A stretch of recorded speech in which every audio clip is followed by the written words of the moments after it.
আসসালামু আলাইকুম dear viewers, আশা করি আপনারা সবাই আলহামদুলিল্লাহ ভালো আছেন। আজকে আমরা এমএস ওয়ার্ডের মাধ্যমে কিভাবে একটি ক্যাশ মেমো বা বিল তৈরি করতে হয় সেটা আমরা শিখব। আপনারা স্ক্রিনের যে দেখতে পাচ্ছেন একটা ক্যাশ মেমো অলরেডি তৈরি করা আছে, কিন্তু এটা বাংলায়। আমরা আজকে বাংলাতেই ক্যাশ মেমো তৈরি করে আপনাদের দেখাবো। তো আমরা এরকমই ডিজাইন তৈরি করব। আপনি চাইলে আপনি যে কোনো ডিজাইনে তৈরি করে নিতে পারবেন। তো আশা করি আপনারা শুরু থেকে শেষ পর্যন্ত ভিডিওটি দেখবেন বিনা স্কিপ করে। ওকে, তো চলুন আর কথা না বাড়িয়ে আমাদের মূল ভিডিওটি শুরু করা যাক। Let's begin this topic. তো শুরুতে আমরা কন্ট্রোল এন প্রেস করে নতুন একটা পেজ ওপেন করে নেব। তো নতুন একটা পেজ ওপেন করার পর আমাদের এরকম আপনাদের সামনে চলে আসবে। তো পেজটা ওপেন করার পর সর্বপ্রথম আমাদের যে কাজটা করতে হবে সেটা হচ্ছে পেজটা সেট আপ করতে হবে। তো চলুন পেজটা সেট আপ করে নিই। তো পেজ সেট আপটা এটা আপনার উপরে ডিপেন্ড করবে আপনি কী চাচ্ছেন, কীভাবে পেজটা রেডি করতে চান। তো আপনি নিজেই একটা স্কেল দিয়ে মেপে নেবেন যে আমরা এই সাইজে ক্যাশ মেমো তৈরি করতে চাচ্ছি। আপনি চাইলে A4 রেও তৈরি করতে পারেন। তো আপনারা A4 পেপার সাইজেও করে নিতে পারেন, আপনি যেটা চান সেটাই করে নিতে পারবেন। তো আমরা প্রথমে রিবন বার থেকে এই লেআউট যে অপশনটা আছে, লেআউট অপশনে গিয়ে এই যেখানে দেখেন সাইজ, এই যেখানে সাইজে ক্লিক করব। এখানে ক্লিক রিবন বাটনে সেখানে ক্লিক করার পর নিচে আসে দেখবেন মোর পেপার সাইজ, এখানে ক্লিক করবেন। তো মোর পেপার সাইজে ক্লিক করার পর আপনার সামনে এরকম একটা ডায়লগ বক্স চলে আসবে। তো এখানে হচ্ছে 8.5, তো আমি 8.5 না রেখে শুধু 5 রেখে দেবো। আপনি চাইলে রাখতে পারেন, আমি এখানে 6 রেখে দেবো। 6 এটা রেখে ওকে করে দেবো। তো করার পর আমাদের পেপারের সাইজটা কিন্তু এরকম চলে এসেছে। ঠিক আছে, এখন আমরা মার্জিনটা ঠিক করে নেব। তো লেআউট থেকে আমরা এই যে মার্জিনটে যা অপশনটা আছে মার্জিনটে ক্লিক করব। ক্লিক করার পর কাস্টম মার্জিনটে যাব। যাওয়ার পর এখানে দেখুন এইরকম একটা ডায়লগ বক্স আসবে। তো আসার পর এখানে যে টপটা আছে এটা আমরা একদম কমিয়ে দেবো, 0.1 করে দেবো। 0.1 বটমটা আমরা 0.1 করে দেবো। ওকে, 0.1, আর বাকি লেফট রাইট যেটা আছে এটা এমনই থাকবে। ঠিক আছে, তো এটা করার পর আমরা ওকে করে দেবো। তো পেজটা এখন আমাদের এরকম দেখাচ্ছে। এখন এটা আমি জুমিং করে না টাইপিং শুরু করে দেবেন। ঠিক আছে, এখানে বাংলা ফ্রন্টটা এনে নিচ্ছি। ঠিক আছে, আমরা ক্যাশ মেমো বা বিল লিখবো, লিখে ইন্টারপ্রেস করে এবার আপনার যে কোম্পানির নাম সেটা লিখে দেবেন। তারপরে আরও একটা ইন্টারপ্রেস করে আপনি এই আপনার যে ঠিকানা শপ বা কোম্পানির ঠিকানা সেটা এখানে দিয়ে দেবেন। র্যান্ডম মোবাইল নাম্বার আমি দিয়ে দিলাম এখানে। ঠিক আছে, র্যান্ডম মোবাইল নাম্বার দিয়ে দিছি। ওকে, তো এটা লেখার পর আমরা এন্টার প্রেস করে আমরা এখানে লিখব আপনার মেমো নাম্বার বা আরও ডিটেলস এখানে লিখব। তার আগে আমরা দেখি এখানে কিন্তু দেখেন আমাদের পেজের লেফট আর রাইট সাইডটা কিন্তু অনেক বেশি দেওয়া আছে। তো এটা কিন্তু আমরা কমিয়ে নেব। এটা কমিয়ে নেওয়ার জন্য আমরা লেআউটে যাব। তো এটার জন্য আমরা রিবন বাটন থেকে আমরা মার্জিন যে অপশনটা আছে এখানে ক্লিক করব। কাস্টম মার্জিনটে যাব, গিয়ে এই যে এখানে যে একটা আমাদের অপশন আছে লেফট রাইট, তো এখানে আমরা হাফ করে দিই 5, রাইটটাও আমরা হাফ করে দিই 5, দেখি কি হয়। এই নোন ওকে, দেখুন এখন কিন্তু দুটো সাইডটাই কি কম হয়ে গেছে, দেখতে অনেক সুন্দর লাগছে। তো এখন আমরা কি করব, এখানে আমরা আপনার মেমো নাম্বার এবং তারিখ লিখবো। তো এটা আমরা একটা অন্য স্টাইলে করবো। কীভাবে করবো দেখুন, আমরা ইনসার্টে যাব। ইনসার্টে গিয়ে এই যে এখানে টেবিল যে অপশন আছে, টেবিল অপশনে গিয়ে 3টা কলাম, একটারও থেকে 3টা কলাম নিয়ে ওকে করে দেব। তো এরপর আমরা প্রথমে লিখবো মেমো নাম্বার লিখব মেমো নাম্বার, তারপর এখানে টাইপ করব তারিখ, এখানে দিয়ে দেবো তারিখ। ঠিক আছে, তো লেখার পর আমরা এখান থেকে এটা কীভাবে ধরে এইভাবে এখানে নিয়ে দেবো। ঠিক আছে, আর কলমটা মেমো নাম্বার আগে দিয়ে দেবো। তো এখন এই টেবিলটাকে আমরা একটা ডিজাইন দেব। তো এখানে ক্লিক করে সিলেক্ট করে নেবেন। নেওয়ার পর টেবিল রিবন বাটন থেকে টেবিল ডিজাইন আসবেন। টেবিল ডিজাইন আসার পর এখানে আসার পর এখানে ক্লিক করে আপনার যেইটা খুশি আপনি সেই ডিজাইনটা দিয়ে দিন। তো আমি এই ডিজাইনটা দিয়ে দিচ্ছি। ঠিক আছে, আমি এটা দিয়ে দেওয়ার পর তো এটা সিলেক্ট থাকা অবস্থায় এই যে এখানে আমরা দেখব বর্ডার অপশন আছে, বর্ডার অপশানে ক্লিক করার পর নো বর্ডারে ক্লিক করে দেবো। তো নো বর্ডার করে দেওয়ার পর দেখতে কিন্তু অনেক সুন্দর দেখাচ্ছে। এই যে এখানে ডট ডট যে দেখাচ্ছে, এটা যখন আমরা প্রিন্ট করব তখন কিন্তু এই ডট ডটগুলো আর কি দেখাবে না। ওকে, দেখতে অনেক সুন্দর দেখাচ্ছে কিন্তু। তো এখন আমরা কী করবো, এখানে আর একটা এন্টার প্রেস করে এন্টার প্রেস করার পর আমরা আবার ইনসার্ট মেনুতে গিয়ে আমরা এখানে টেবিল নেব। তো ইনসার্ট মেনুতে আসার পর টেবিলে গিয়ে 3টা রো নেব, 3টা কলাম নেব। হ্যাঁ না, ওকে। তো প্রথমটা লিখবেন কাস্টমারের নেম অর্থাৎ ক্রেতার নাম, তারপরে লিখবেন মোবাইল নাম্বার। ঠিক আছে, তারপরে এখানে আমরা এগুলো লেখার পর এই যে এইখানটাতে এই কলামটাতে আমরা একটা করে কী করবো, কলাম লাগিয়ে দেবো। এখানে একটা লাগিয়ে দেবো, এখানে একটা লাগিয়ে দেবো, এখানে একটা কলাম লাগিয়ে দেবো। তারপরে আমরা এই কলামটাকে এভাবে ধরে এখানে টেনে নিয়ে আসলাম।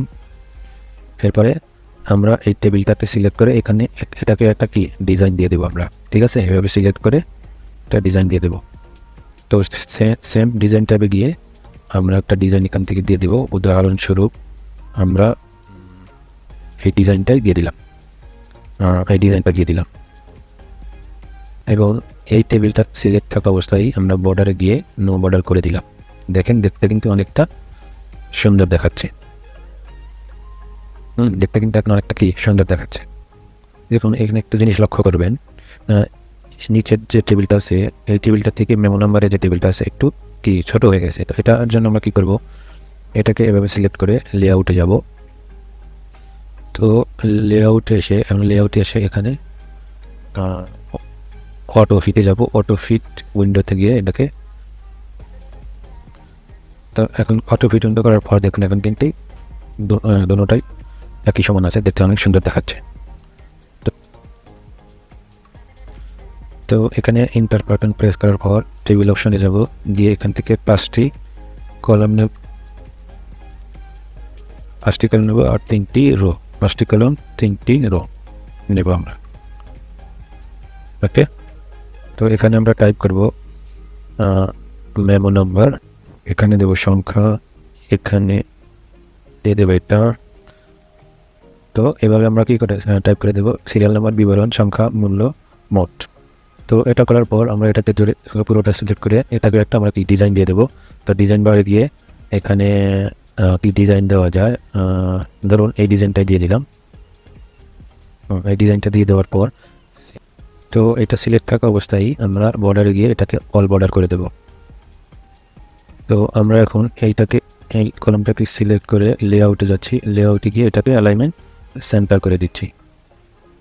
তো ওকে, এখন আমরা কী করবো, এই যে এইটাকে এভাবে ধরে মাঝখানেরটা এভাবে ধরে এটাকে আমরা নিচে নিয়ে আসবো, এভাবে নিচে নিয়ে আসবো। ওকে, এভাবে নিচে নিয়ে আসবো। নিচে নিয়ে আসার পরে আমাদের নিচের মাপটা সেভাবে রাখতে হবে, কারণ নিচে আমাদের আরও কাজ আছে। তো এখানে আসার পর এন্টার প্রেস করে ইনসার্টে যান, ইনসার্টে গিয়ে টেবিলে গিয়ে আমরা এই একটা কলাম 2টা রো দেব। এখানে লিখবেন কোথায় টোটাল টাকা, এভাবে লিখবেন। তো আমরা এই কলমটাকে ধরে এনে এভাবে এনে দিলাম। তো এটাতেও আপনারা একটা ডিজাইন দিয়ে দিতে পারেন। এটাকে সিলেক্ট করে ডিজাইন বারে গিয়ে এই ডিজাইনটা আমরা দিয়ে দিলাম। তো এটা সিলেক্ট থাকা অবস্থায় বর্ডারে অপশানে গিয়ে এটাকে আমরা নো বর্ডার করে দিলাম। বর্ডার করে দেওয়ার পর এখানে ক্লিক করে আমরা অটো অ্যালাইনমেন্ট করে দিলাম। তো আপনারা একটা জিনিস লক্ষ্য করে এই টেবিলটা কিন্তু একটু কি এটার থেকে একটু বড় দেখাচ্ছে। তো এটা আমরা কী করবো, রিবন বাটন থেকে ইনসার্টে যাবো, ইনসার্টে গিয়ে লেআউট অপশানে যাবো, লেআউট অপশানে গিয়ে অটো ফিটে গিয়ে ফিট উইন্ডো করে দেবো। এটাকে সিলেক্ট করে অটো ফিট উইন্ডো করে দেবে। দেখুন এখন কিন্তু দুটোটার মাপ সমান সমান আছে। তারপর ইন্টার প্রেস করে একটু নিচে আসেন, এটা আমাদের নেক্সট পেজে চলে এসেছে, কোনো সমস্যা নেই। আমরা এটা পরে ঠিক করে নেব, পেপারের সাইজটা পরে ঠিক করে নেওয়া যাবে, সমস্যা নাই। তো আমরা আবার ইনসার্ট মেনুতে যাব, টেবিলে যাব, গিয়ে 3টা রো নেব, 2টা কলাম নেব। তো তো এখানে এসে নিচেরটা এখানে লিখবেন ক্রেতার স্বাক্ষর, আর এখানটায় লিখবেন, আর এখানটায় দেবেন বিক্রেতার স্বাক্ষর। ওকে ওকে এটাতে এখন এখানে এভাবে এটাকে সিলেক্ট করবেন, সিলেক্ট করে লেআউট মেনুতে গিয়ে এটাকে অ্যালাইনমেন্ট মিডল করে দেবেন। তো এখন এটাকে সিলেক্ট করে এভাবে বর্ডারে গিয়ে নো বর্ডার করে দেব, নো বর্ডার। তারপরে কী করবো, শুধু এই টেবিলটাকে সিলেক্ট করব, এই কলামটাকে সিলেক্ট করে বর্ডারে যান, বর্ডারে গিয়ে ইনসাইড বর্ডার দিয়ে দিন। আবার এখানে এসে এই কলামটাকে সিলেক্ট করে ইনসাইড বর্ডার দিয়ে দিন। তো আমাদের কাজটা কিন্তু অনেকটা কি শেষ হয়ে গেছে। এখন এই এই ট্যাবে কিছু কাজ আছে, এখান থেকে এই পর্যন্ত সিলেক্ট করেন, লেআউট মেনুতে যান, গিয়ে মার্জ সেল করে দিন। তো মার্জ সেল করে দিলাম। আর এখানে আমরা এখন লিখব টোটাল টাকা, টোটাল টাকা লিখ। তো এটাকে এভাবে সিলেক্ট করে আমরা লেআউটে গিয়ে এটাকে অ্যালাইনমেন্ট করে দেব এখানে। ওকে, এখন আমরা যদি এই মেমোটাকে জুম আউট করে দিই, তাহলে আমাদের স্ট্রাকচারটা কিন্তু দেখতে ঠিক এরকম দেখাবে। ঠিক আছে, আমরা জুম আউট করবো, আমাদের স্ট্রাকচারটা ঠিক এরকম দেখাবে, অনেকটা দেখতে খুব সুন্দর দেখাচ্ছে। তো আমরা এখন উপরের এটা কী করব, ঠিক করব, আমরা উপরের এটা কি ঠিক করবো এখন। তো এটাকে সিলেক্ট করে দিলাম, হোম মেন থেকে এটা অ্যালাইনমেন্ট সেন্টার করে দিলাম। AEC টেকনোলজিকে বোল্ড করে দেন, ফ্রন্ট সাইজটা একটু বোল্ড করে দেন, এরকম এটাকেও সেন্টার করে দিলাম। তো এগুলো করার পর এবারে সিলেক্ট করার পর আমরা এটা কি সেন্টার করে দেবো। ঠিক আছে, সেন্টার করে দেওয়ার পর দেখুন দেখতে কিন্তু অনেকটা কি সুন্দর দেখাচ্ছে। তো এখন এখানে একটা ইন্টার প্রেস করে মেমো নাম্বারটা একটু নিচে নিয়ে আসলাম, আর এটাকে এভাবে ধরে